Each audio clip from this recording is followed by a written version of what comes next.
Okay, so everybody can hear and see we are looking at the Euro composite chart. Yeah. So I've just been explaining to people that don't know you, Zahir, that you are a longer term trend trader. So Yeah, and it doesn't look too good with me starting on the 60-minute euro dollar time frame after that big. well, everything's relative. Maybe long term is 3 hours, but I'll let you explain Yes, how please. you amass wealth through trading. So over to you, Zahir. Thank you very much. Hi. Okay.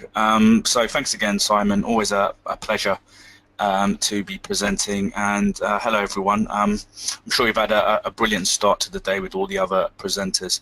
I'm hoping that that what you see in my presentation will be a little bit different and something that maybe you all will be able to relate to in some way, shape, or form. Just to give you a brief background on myself, I'm a private trader. I'm a full-time private trader. I've been trading since 2007, and the main reason why I got into trading was that I wanted more money. That's, I think, ultimately the main reason why people get into trading. But as I progressed, I realized that there's far more benefits to trading other than just money, and that's complete control of your time. Now, I've got a career background in IT, so I've got a degree in software engineering. I worked for about a year before I quit. I then became an English language teacher, which I did for many years. I traveled around Asia. I lived there for a while. I taught here in London, where I'm from. Loved it, but there's no money in teaching. In IT, I was compromising my passion. I had no interest in it. The money could have been good. Coders make a lot of money, but I was compromising my passion. With teaching, um, I got to travel. I got to meet a lot of interesting people, but there's no money in being an English language teacher. I then became a photographer, and I was a photographer for many years. And in the studio where I worked, we were a collective. We did a lot of high-end photography, advertising for big corporate companies like Coca-Cola, Audi. We did work for Tatler, Vogue.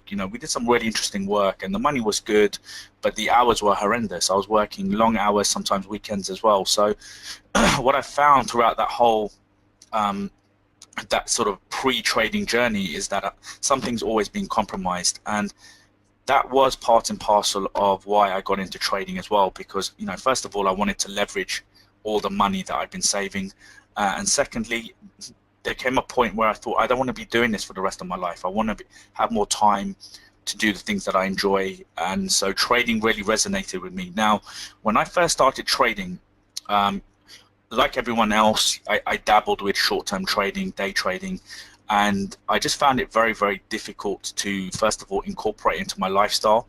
At the time, as I said, I was a photographer. I was working long hours a day, and secondly, because of that, I found it very inconsistent in terms of the returns, in terms of how much time I could spend in front of the screen.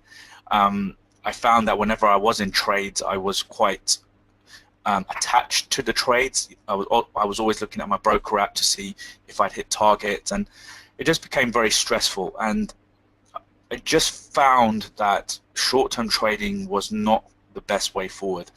And then I started doing a bit of research, and I started reading books like Reminiscence of a Stock Operator, How I Made 2 Million in the Stock Market, Way of the Turtle by Curtis Faith. And I started coming across this term, which is trend trading, and that really started making sense to me, which was, trend trading is very much like investing, where you have this approach where you enter and you hold positions, and you hold for as long as possible, a set and forget approach to the market. And then I started understanding about compounding and how Warren Buffett really started making money. And the same thing was mentioned by the Turtle Traders, Jesse Livermore, as I've already mentioned. All of these guys started talked about compounding and adding to positions rather than taking profit off the table. And that's when it all started making sense to me. I found someone who could teach me. I found a trend trader. That's what I was looking for. I found a trend trader to teach me how to trade. That was 2007. 2011, I made enough money from my trading to effectively walk away from the 9 to 5 lifestyle. And then 2012, that's when I started mentoring, when people really started approaching me and saying, look, I need to know more about trend trading.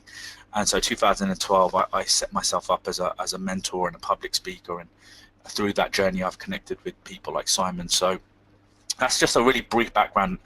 Now, moving forwards, what I want to do is really sort of give an idea of how people currently approach the market.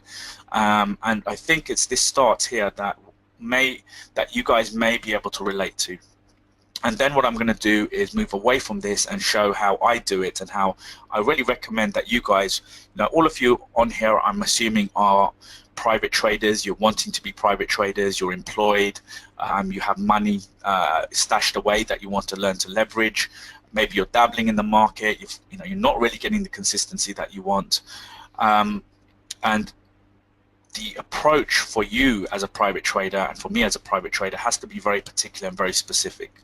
Do not get caught up in these terms of trading like a hedge fund and knowing what the institutions are, and it's not how we trade as traders. Okay, what we want to do is we want to understand how institutions trade, because we need to know where they are. They're the ones that provide the liquidity. By understanding how they trade, we then need to be able to take advantage of the market in our own particular way as private traders. And this is what I really want to bring home today. Okay, so just to start off with, what we have is the euro dollar, and it's the 60-minute time frame. Now, this could quite easily be the 40-minute time frame, the 15-minute time frame. The point I'm getting across here is that it's a lower time frame. It's an intraday time frame. And so what people then tend to do is load up this lower time frame with indicators. So I've got the 200 SMA, which is the black line. I've got the 50 SMA, which is the blue line. In addition to that, private traders will then start loading up the page with what they consider significant levels of support and resistance. So I can go in here and I can draw all the levels that I would consider potentially areas of support and resistance.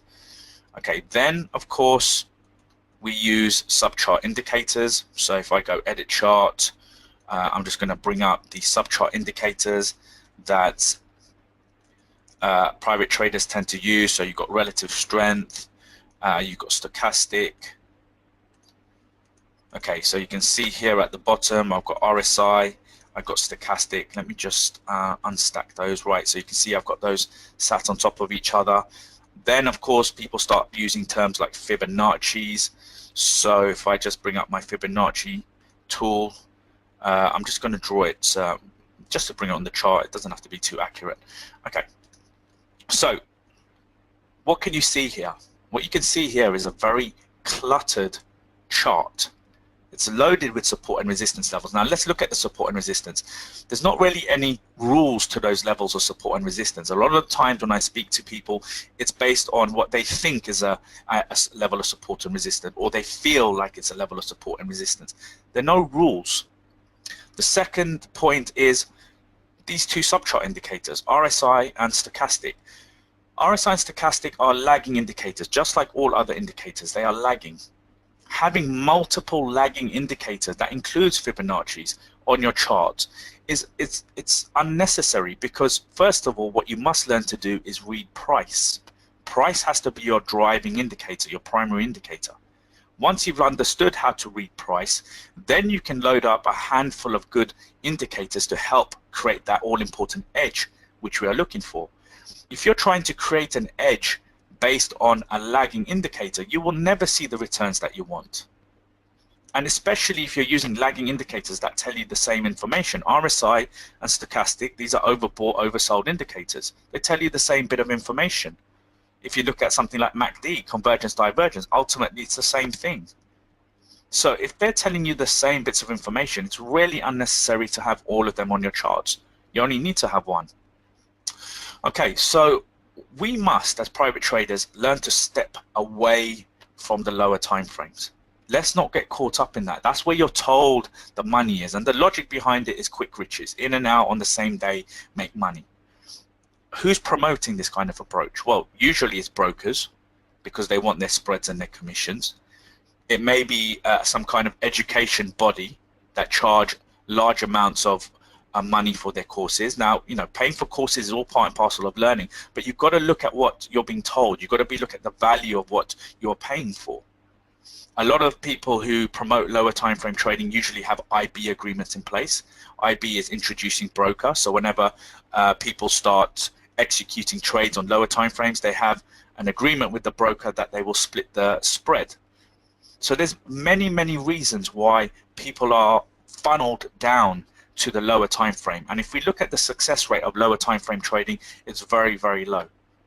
Very low. In fact, the only people that really make a success from lower time frame trading are banks and institutions, and maybe individuals that have vast sums of money. If you've got sums of money that are in the hundreds to thousands, then first of all, you've got to be well funded. Secondly, if you've got thousands of pounds that you're starting off with, then you need to have a different approach. You cannot copy someone or an institution that has millions or even billions to play with. We need to have a different approach. So let's go to the approach that I would highly recommend that you adopt. Now, first and foremost, what can we see? We've gone from one screen, which is a 60-minute time frame with a whole load of indicators on there, very messy, very cluttered, to a much cleaner 3-screen split. There's almost a sense of relief when you move from a chart like this to a chart like this. Suddenly you can see and you can focus on what is the most important indicator in trading, which is price. Price must come first. Now, if you look at the time frames, I'm looking at the monthly time frame, the weekly time frame, and the daily time frame. So monthly at the top, weekly at the bottom left, daily at the bottom right, and I have my watch list on the left hand side. Now notice also it's an extensive watch list, and also, which I'm going to demonstrate as we progress through this presentation, this is currently foreign exchange, but I trade UK stocks, I trade US stocks, and I trade commodities. So I keep an eye out on all the markets. Now, going back to what I said earlier, we must be able to identify where the institutions are. The institutions aren't always in foreign exchange. They may be in stocks, in which case you must move to stocks and leave Forex. But because people are day trading and being told to day trade, that's why they feel that they only need to trade Forex. And I'm going to show to you right now why that's very inaccurate. Okay, so let's go back to the euro dollar, because the euro dollar time frame, the 60-minute time frame, is what we were looking at here on the 1 hour time frame. Now, monthly time frame, if I open up the charts at the moment, it's just naked candlesticks. So I'm first of all going to bring up what I consider major levels of support and resistance. So the monthly time frame for me is very useful. First of all, I can look at the history of the chart and I can see if it's trended well. So we can look at long periods of trend. So this is the euro dollar, 2002 to 2005, nice bullish trend, correction, another long bullish trend, another couple of years. Then we had a correction, bit of a consolidation here. Then we had this trend here, which I traded short for very good profit. Now, if you look at this, the market's just going sideways. And this is what people need to understand. By looking at the monthly time frame, you can tell when we have a long-term trend in progress, and you can see when the market is in consolidation. The edge is when you are in a trend. That is a fact. The most profitable traders throughout history have all been long-term investors or traders that have traded long-term trends. Going through these consolidations is a very difficult time. It's very choppy. You can see for yourself that going short somewhere along this trend and holding it for the duration of that trend is far simpler than trying to make money during this consolidation. This is the euro dollar. Now, we know that the euro dollar is the most heavily traded currency in the world. Yet, if it's going through a consolidation and everyone is trading the euro dollar, and most private traders are finding it very difficult, in fact blowing accounts, to make money from trading the euro dollar, what does that tell you? It tells you must look away, look elsewhere, expand your watch list, expand your portfolio. Okay, so the monthly gives me a very good idea of the history, and secondly, it gives me clear areas of support and resistance. So I have a tool that will automatically detect key levels of support and key levels of resistance, and it will automatically draw that for me. Most people are using free software, or software which requires a lot of manual labor, so you have to manually plot your support and resistance levels. It's time consuming. I have software that does that for me. Okay, now the weekly and the daily time frame is where I look for trend, direction, and alignment. So what the way to look at this is, if weekly is big brother, I want the daily to be little brother. So whatever the weekly is doing, I want the daily to be following. Now, how do I know what the weekly time frame is doing? Well, first of all, I use two simple moving averages. I use the 200 simple moving average. This is a customized 200 simple moving average. It goes up when the clock angle, it'll turn blue when the clock angle is up and pink when the clock angle is down. It just confirms trend direction. And then I also use, I should have already had it on here, but I'll bring it up. I also use the 50 simple moving average. Okay, now the 200 gives me the overall bias of the market. So if price is above the 200, I look to go long, and if price is below the 200, I look to go short. And the 50 is used as a level of support and resistance. So in a bear trend, I want to be below both these moving averages. And I have the same logic on the daily time frame. So I have the 200 simple moving average, and I also have the 50 simple moving average. Okay, now if I go back, if I just compress the chart, this is the daily time frame. If I compress the chart, now what you can see is that price is just going sideways. It's very choppy, and the moving averages are confirming that by being very flat. So moving averages, going back to what we were saying about lagging indicators, you want indicators that confirm what price is telling you. So if price is going sideways, the moving averages are also going sideways. However, if we go back to when the market was in a trend, you can see here that this is a bearish trend, and how the 50 SMA acts as resistance, and how the 200 moving average is heading down. So both the moving averages are heading down and acting as resistance along with price. So if we go back to the weekly time frame in that same period, which was that period here, we can see that price, this is going back to 2014, 2015, guys. You can see that when price broke below the 200 and the 50 SMA on the weekly, and the 200 and the 50 SMA on the daily, that's when I started looking for shorting positions. Now, once I'm in a trend, what you then want to get away from is setting take profit levels. This is where a lot of people go wrong. You work on a risk to reward ratio, 1-to-1, 1-to-2. It's an incorrect approach. You've heard the expression, let your winning trades run. The trend is your friend. Everyone understands it. Everyone can repeat it. Everyone's heard it. But very, very few people understand it and know how to have it as a real integral part of their trading. If I go back to the monthly time frame, a good way of understanding how to let your winning trades run is by using round numbers. So if you look at the euro dollar, this high point here, if you look to the right, 1.6 is a round number. These two levels here, 1.5, round number. If you look at this level here, 1.4, round number. What does it tell you? It tells you that price reacts to round numbers. So when price was in this bear trend, and when you start opening short positions, I would let my positions run to 1.3. Now, if it clears 1.3, I want it to run towards 1.2. We can see how this 1.2 level was a significant level of support, but look, price went straight through it. How many traders would have gone long off 1.2 looking for a reversal? And how many would have got burnt? All of them, because the following month price went straight through 1.2. The trend is your friend. When price broke 1.2, it went to 1.1. Ideally, we would have wanted price to move towards 1, but it didn't. Instead, it consolidated around 1.1, and at some point on this pullback, I got stopped out for just under 16,000 pips, and that grew my account by 55%. I took 5 trades, and I held those trades for 9 months. Once the market stopped me out, I then had to look elsewhere for opportunities, because the market then went into consolidation. Now, this consolidating market of the euro dollar is a very good example of the general conditions of foreign exchange. If you look at the Aussie dollar, US dollar, it's going sideways. If we go to the pound US dollar,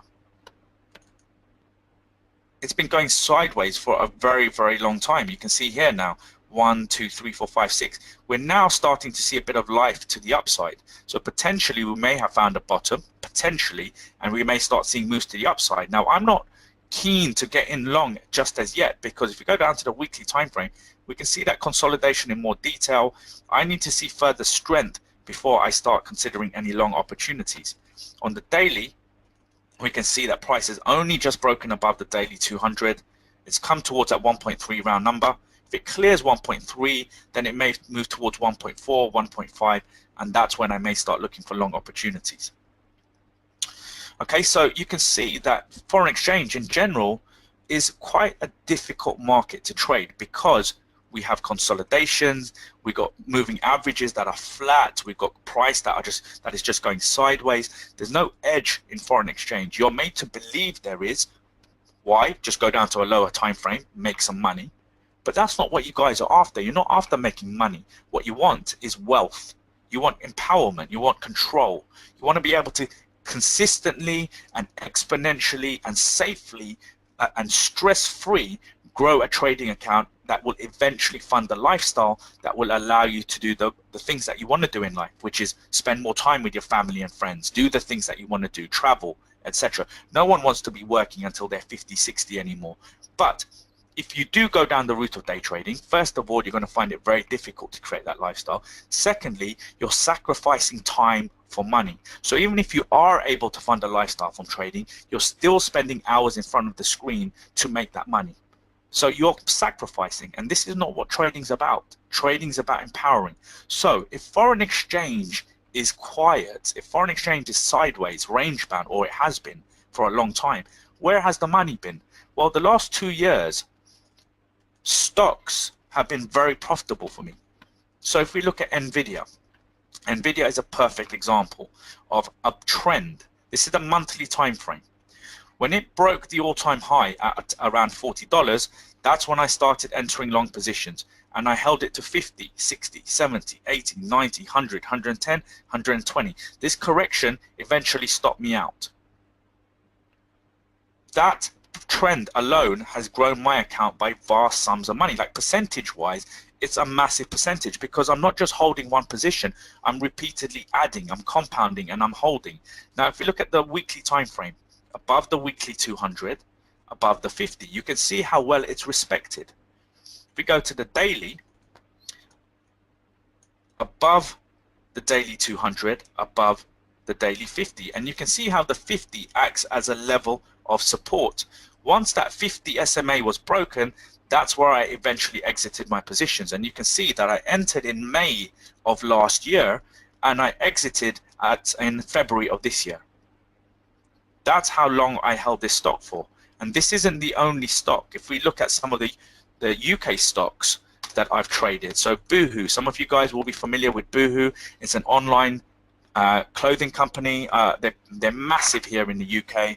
I don't know whether Boohoo is big in America, but it's an online company, and you can see the run that this has been on. Again, this is a monthly time frame.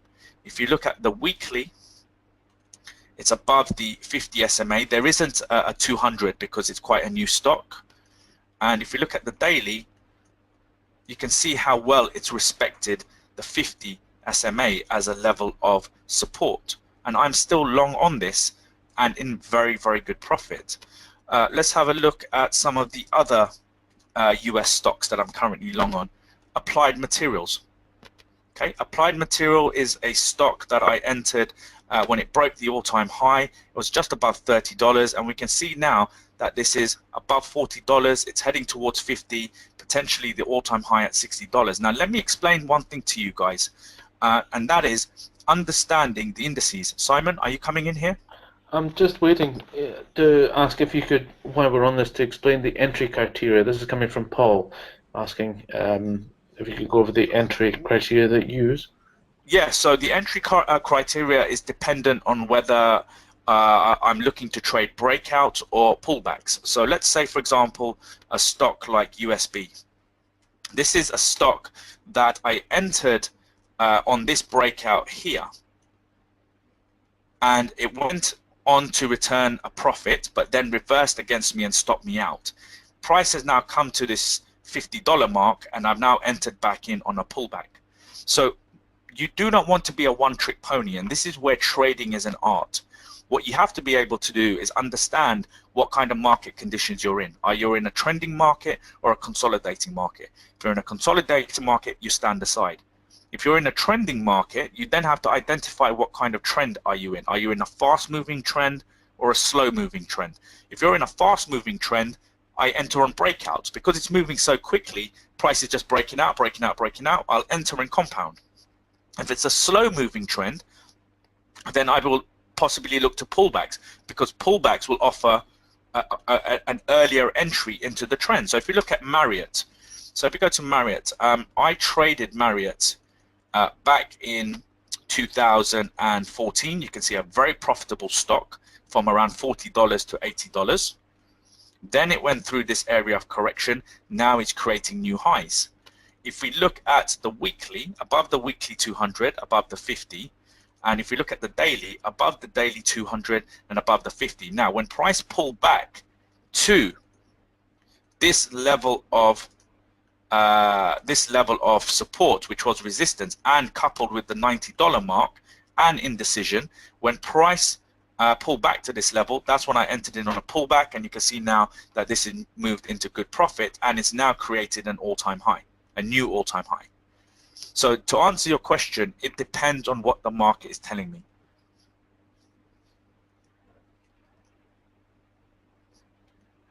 Thanks, Zahir. That's great. Yeah. Yeah, I think that covers.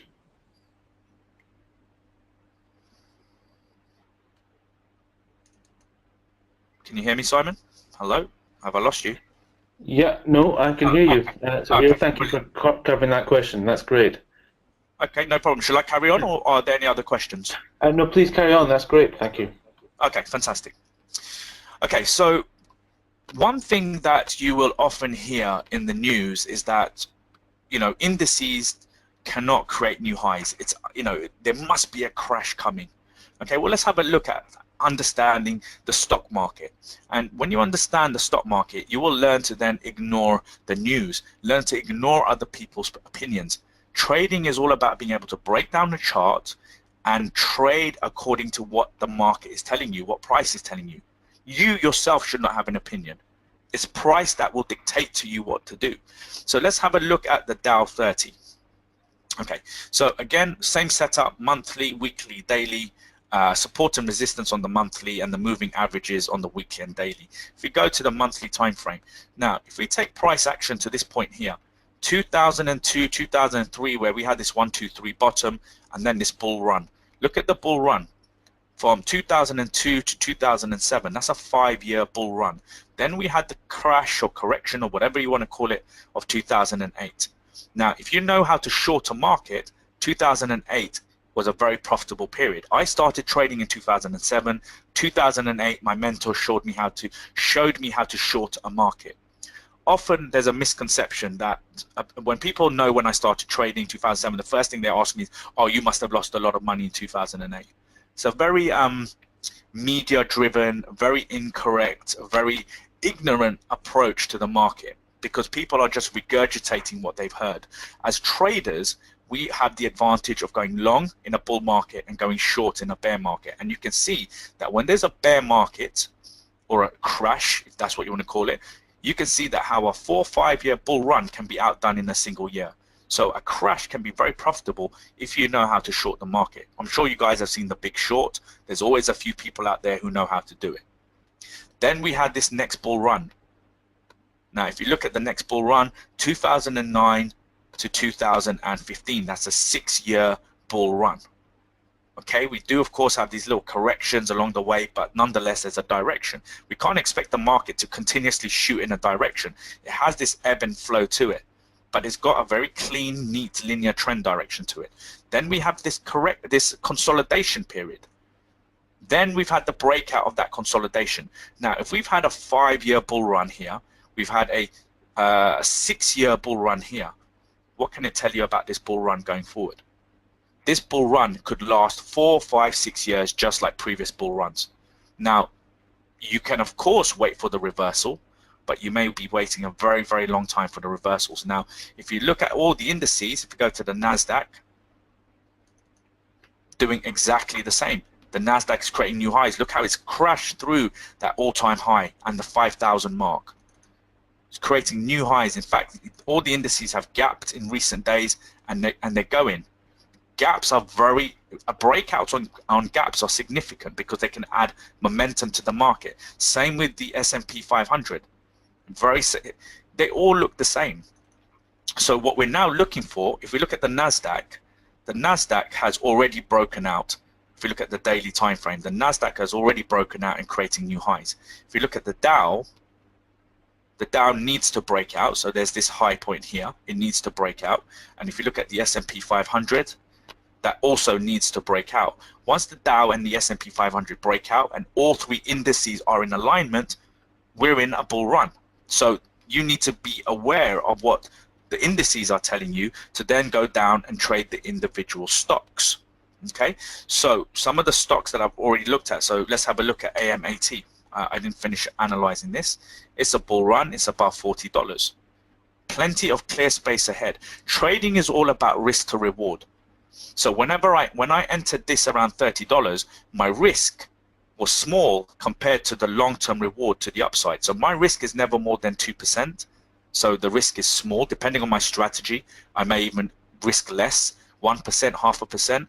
But the reward to the upside in this case far outweighs the initial risk. And I don't have just one position, guys. I have 6 or 7 positions now running across this trend, all of them returning vast sums of profit. Now, if you go to the weekly, above the weekly 200, above the 50. Now, let's look at what's happened today on the daily. Above the 200. Now, I entered back in August of 2016. This is last year, which was around $30. I had to hold through this period of consolidation, but my patience has been rewarded with a nice bull run. Come to $40, another bit of consolidation, breakout, momentum to the upside. Look at the move to the upside so far today. This has triggered another position and triggered another compound. So while people are, let's go back to Forex, while people are struggling to make any money in foreign exchange, because as you can see, the euro dollar is just going sideways. If we compare that to AMAT in that same period, sorry, AMAT, not ANAT, AMAT, while the euro dollar has been going sideways, AMAT has been in a bull run. This is the art of trading, guys, being able to identify where the money is. Money right now is not in foreign exchange. The same time, while everyone is struggling to make money on the euro dollar, as already mentioned, Boohoo has gone through the roof. This is a UK stock, and this isn't the only UK stock that I've traded or I've got positions running on. I'm long on Burford Capital. I am long on JD Sports. So the profit that has been rolling in over the last 2 years has been heavily based on UK stocks and US stocks. Commodities and currencies are totally flat. Okay, Simon, shall we take any questions if there are any? Thank you, Zahir. Yeah, Paul, a different Paul this time, is asking, how do you scan for tradable stocks? Do you have a scan that you... Fantastic. Yeah, fantastic question, and that's a really good question. What you need is a scanner. What you don't want to be doing is relying on, a website such as Yahoo Finance for, potential stocks. I have a stock scanner. That stock scanner is a high-end scanner that I have a criteria that I scan for, and that will then pump out all of these stocks that I'm looking at.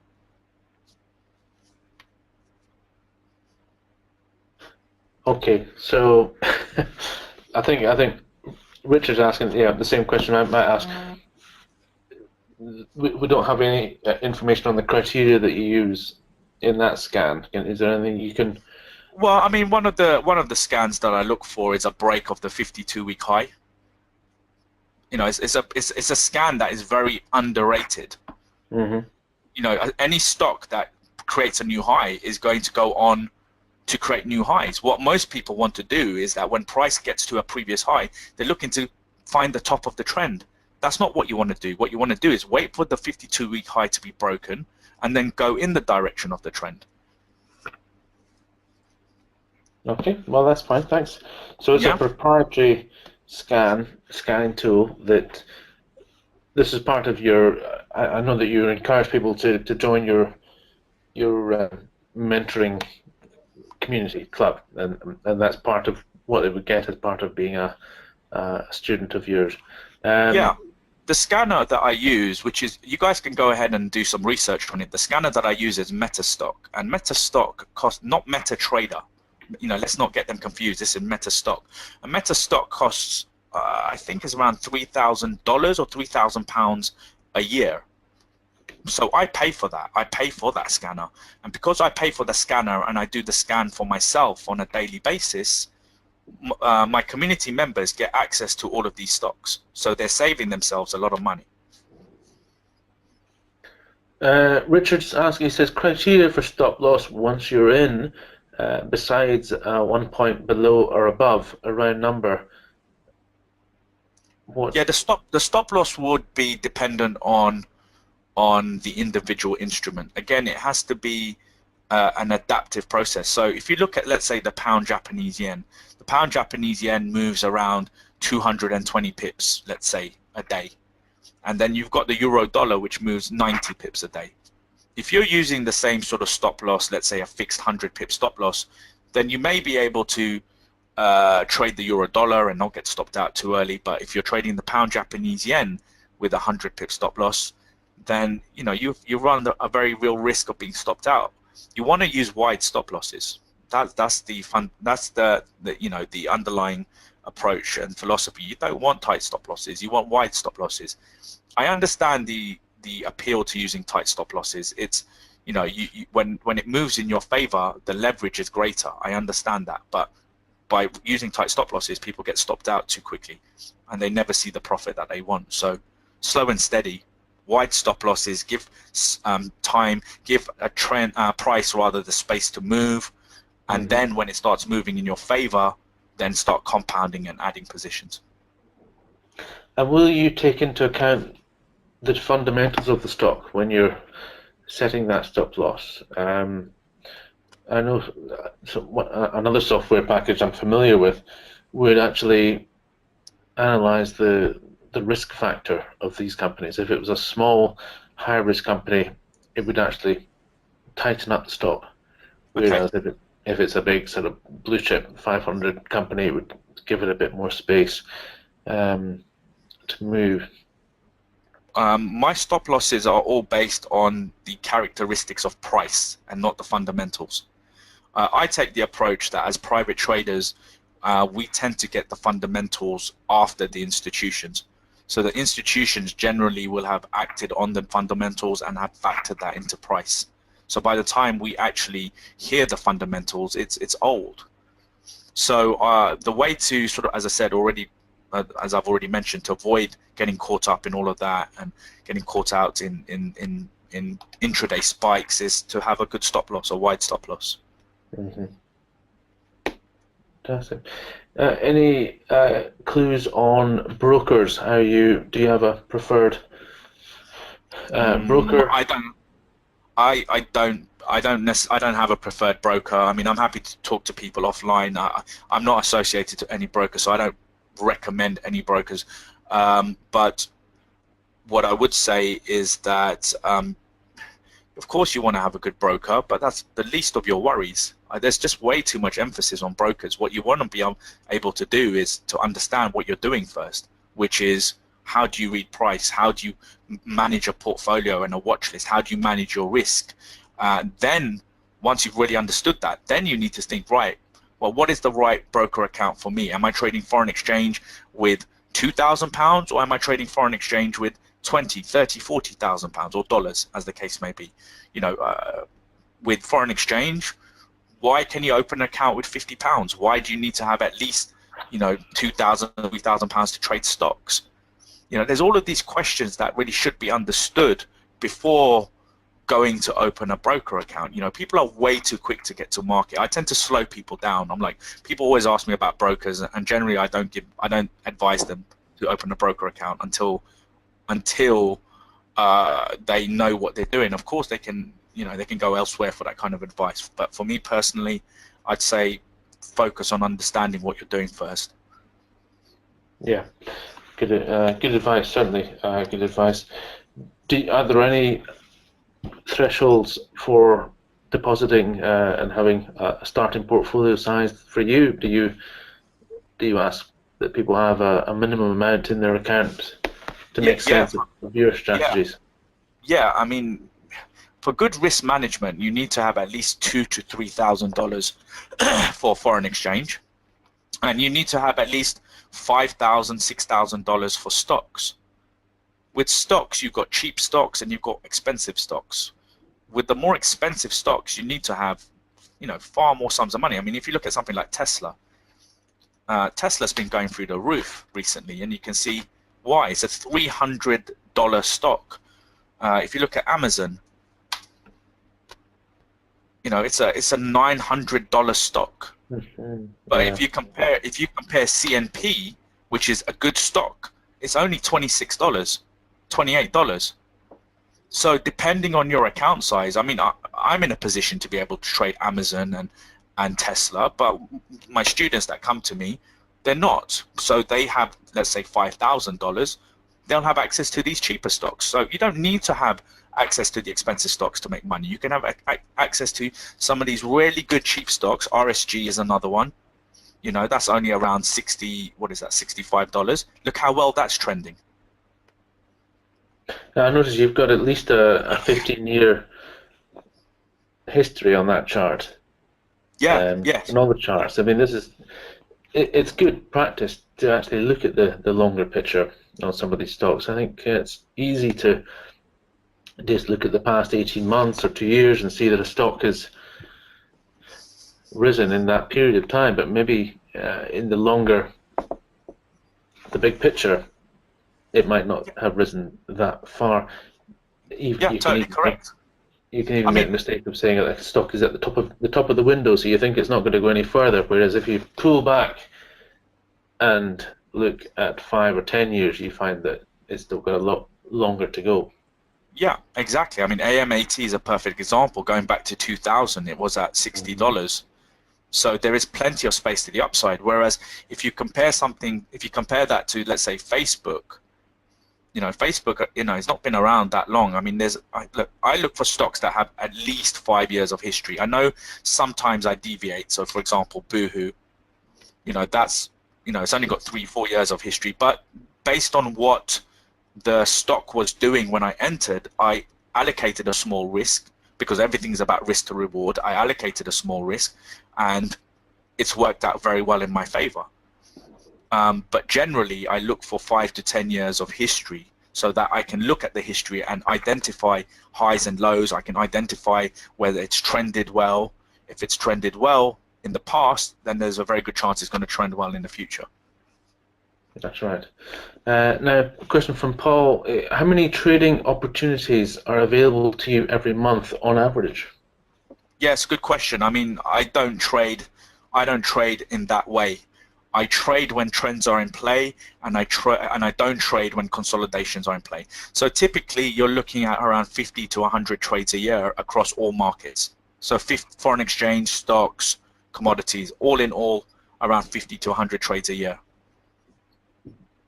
50 to 100 trades. Raj says, what is your success rate? Can you measure? Yeah, I was waiting for this question. It's fine, I get it. I mean, that's what trading's for. And I always tell people that it's not about success rate. A 92% winning rate is not the same as 92% profit. Mm-hmm. People are too fixated with winning rates. You could have a trader who's got a 90% success rate, 5% winning rate, 5% losing rate. It only takes one trade to blow an account. Me, I could have a 20% success rate, a 20% losing rate, and a 60% break-even rate. So I've only got 20% profit. But my 20% winning trades return me huge sums of profit because I've held on to them and I've compounded into them. So I've cut my losing trades short. My break-even trades are break-even, but my winning trades are massive compared to my losing trades. So people really need to rethink their whole process. You know, in terms of profit, what can you make from this? Well, I tell people in your learning year, you should be looking to get it right. Look at this as a startup. Most startups fail in their first year. So if you've blown an account already, technically you've failed as a startup. In 10 years of trading, I haven't blown a trading account, and that's not because I'm particularly smart. It just means that I've learned from the right people and I've had the right approach from the start. I've had good software, I had a good starting capital, I've been patient. As soon as I had to go at day trading and short-term trading, I realized it's not the best way forward. I just made some good choices. You know, going forward, people need to change their approach. You know, focus on getting it right. Your first year, your goal is to make it to the second year. That's the underlying, that's your goal for the first year in trading. Make it to the second year with your capital intact. You may not have made any profit, but you want your capital intact. Now, in your first year, you can actually make vast sums of profit, but that's if the market is trending. In your first few months, the market may be consolidating, in which case you need to go into capital protection. So you've got to have a plan. You've got to have a 2-year plan, 3-year, 4-year, 5-year plan. It takes at least 6 months to a year to perfect this. But you can still make good profit in your first year. I would say, I tell people, be conservative. Warren Buffett makes 20% a year. That's what you should be looking at, 20%, 30% a year. But when you start getting good at this, you will realize that you can make 20, 30% on a single trend. So we've looked at Boohoo, that's returned me 20% plus. We've looked at AMAT, that's returned me 20% plus. We've looked at Nvidia, that's returned me 20% plus. So if you've got multiple trends in a year, all giving you 20% plus, that's how you make profit. How do people contact you, Zahir, if they want to take a step further with you? Yeah, brilliant. Okay, so let me just direct you to a few of my blog sites. Now, I do. Is everyone on this webinar in the US, or do we have UK people as well? Very much a mix. Very much a mix. Okay, brilliant. So I've got 2 ways that people can sort of join the community. Now, what I've got is a 2-month training course, which is £198. Okay, it's a 2-month training course. That's £198. Now, what does that come with? That comes with this trading page that I have. Let me just reload this page up so you can have a real feel for what is on this trading page. So you'll notice that we have the support and resistance tools. You'll also notice that I've got a trend filter, red, black, and green. It's a proprietary trend filter that highlights periods of trend and consolidation. You get full training and access to these tools and these pages for that 2 months. Now, within that 2 months, you get community support. So you'll see here that this is the community that you will be a part of, and you can see the stocks that we are all talking about, the logic behind them, the entries, the stop losses, the compounding, the risk management. This is a community. There's like 60 odd people at the moment in this community. You will have access to this community for 2 months. You'll have watch lists, you'll have weekly webinars, weekly videos. There's just a lot that goes into it. For £198, you get 2 strategies as well, a breakout strategy, a pullback strategy, just a lot that goes with it. People online, you can join any day. I mean, people can join whenever they want. There isn't a fixed time, but for people in the UK, I've got a live session tomorrow. It's a day of training. I've got a few spaces left. It's in London, and this is included in the £198 as well as everything else that I mentioned. So you're not paying additional for this extra day of training.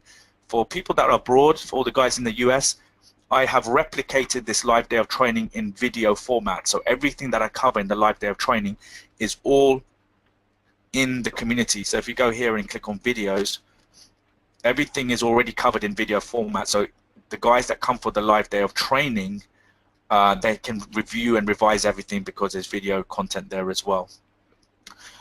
So if you want to contact me, you can just go straight through to this page, which is zahir.live/seminar.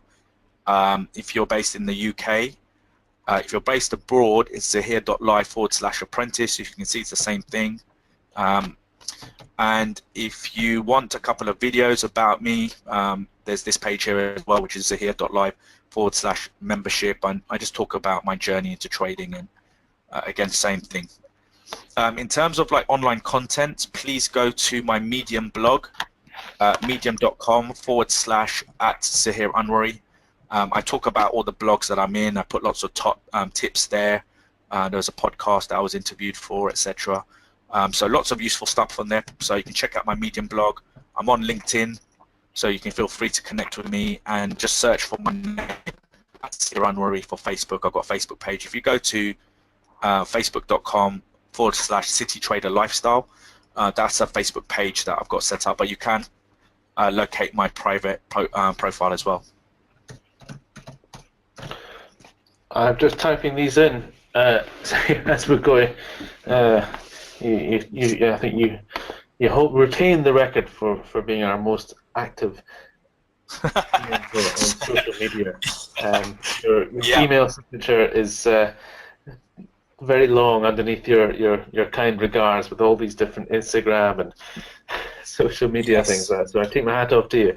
I've just emailed you across my email, so if people want to email me, they can do, which is just my name, zahir@zahiranwari.com. So if they have any questions about, the software I'm using, the training, what it involves, then by all means, just get in touch. There are a few spaces left, so it'd be great. I know it's last minute notice and people work, but if people are able to attend tomorrow, then it would be great to have some faces on there. And that's held at the Bank. It's a private members club in Bank. So that's the actual room where I do the training. Fantastic. Zahir, thank you very much for joining us today. We'll follow up with these links. Anybody that didn't manage to get them, just let me know and I'll forward the links out to you. We've got Tom Nash from marketflow.com waiting